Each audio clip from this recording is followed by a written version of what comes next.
Du psaume 39. D'un grand espoir j'espérais le Seigneur, il s'est penché vers moi. Dans ma bouche il a mis un chant nouveau, une louange à notre Dieu. Tu ne voulais ni offrande, ni sacrifice, tu as ouvert mes oreilles.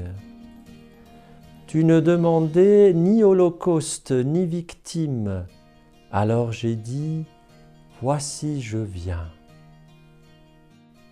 Nous avons toujours raison de mettre notre espérance dans le Seigneur.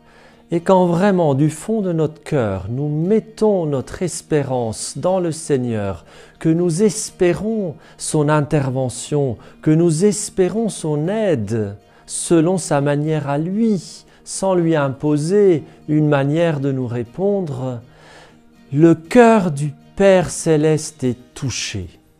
Quand nous mettons notre confiance et notre espérance en lui, le cœur de Dieu est touché et il ne peut que répondre. Mais il répond bien sûr selon ses vues à lui qui sont infiniment supérieures aux nôtres. Donc oui, mettons notre espoir dans le Seigneur, crions vers lui, il nous entend. Et ensuite, donnons un sens à toute notre vie. Donnons un sens profond à tous nos gestes, toutes nos entreprises, tout ce que nous faisons. Rappelons-nous que nous sommes avant tout des êtres spirituels et nous sommes invités à rendre un culte spirituel, adorer Dieu en esprit. Le Père cherche des adorateurs en esprit et en vérité. Nous sommes invités à rendre un culte spirituel à Dieu. C'est cela le sens le plus profond de notre vie et ce sera notre plus grand bonheur, ce don de nous-mêmes à Dieu. Ou même plus que ça, c'est Dieu qui se donne à lui-même à travers nous. Parce que tout ce que nous sommes, tout ce que nous avons reçu, tout ce que nous faisons vient d'abord de Dieu. Et donc à travers nous, c'est Dieu qui s'aime lui-même et nous entrons dans la danse d'amour, dans le feu d'amour de la très sainte Trinité. Alors je te pose une question. Comment tu vis tes occupations, tes tâches quotidiennes, les services que tu rends à tes proches à travers un travail rémunéré ou à travers les tâches domestiques, à travers les relations d'écoute? Est-ce que tu vis cela comme une corvée, en râlant? Le Seigneur aime celui qui donne avec joie.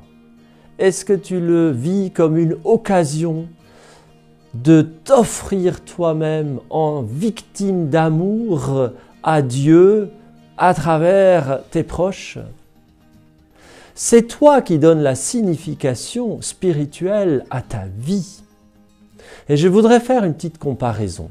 Quand le prêtre célèbre la messe, il prend le pain et représentant la personne du Christ, dans la personne du Christ, c'est Jésus lui-même qui va dire à travers lui ces paroles « Ceci est mon corps » et le pain est transformé en corps du Christ, le vin en sang du Christ, la transsubstantiation. Tout le monde n'est pas ministre ordonné en exerçant ce sacerdoce ministériel, bien sûr.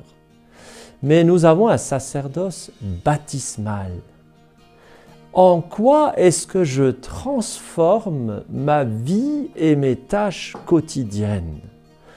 Et donc, je voudrais nous rappeler et te rappeler que tu as le pouvoir, à travers ton sacerdoce baptismal, de transformer les petits et les grands gestes de ta vie, les moindres activités vitales que tu as, soit en culte rendu au malin, si c'est accompli dans le péché ou dans l'amertume, en râlant, en étant dans le ressentiment négatif, ou un culte, au contraire, rendu au Dieu d'amour, au Dieu Père, Fils et Saint-Esprit qui s'est révélé en Jésus-Christ, si c'est accompli en lui donnant un sens d'offrande de toi-même à Dieu.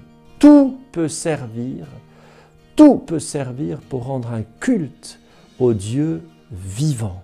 Alors avec les paroles de ce psaume 39, offrons notre vie, nos pensées, nos paroles, nos actions à la très sainte Trinité. Offrons-nous nous-mêmes comme une victime d'amour à Dieu. D'un grand espoir, j'espérais le Seigneur. Il s'est penché vers moi. Dans ma bouche, il a mis un chant nouveau, une louange à notre Dieu. Tu ne voulais ni offrande, ni sacrifice. Tu as ouvert mes oreilles. Tu ne demandais ni holocauste, ni victime. Alors j'ai dit, voici, je viens.